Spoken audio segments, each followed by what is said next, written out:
சென்னை கடற்கரை ரயில் நிலையத்திலிருந்து செங்கல்பட்டு காஞ்சிபுரம் வழியாக அரக்கோணம் செல்லும் மின்சார ரயில் பாலூர் என்ற பகுதியில் சிக்னல் கோளாறு காரணமாக 1 மணி நேரத்திற்கு மேல் நிறுத்தப்பட்டது. இதனால் ஆத்திரமடைந்த பயணிகள் ரயில் மறியலில் ஈடுபட்ட நிலையில் அவர்களுடன் ரயில்வே போலீசார் பேச்சுவார்த்தையில் ஈடுபட்டனர்.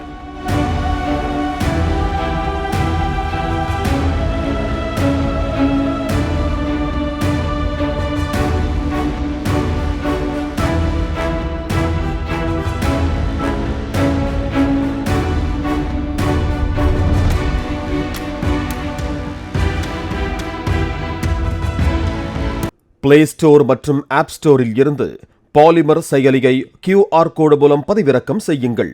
செய்திகளை உடனுக்குடன் பெறுங்கள்.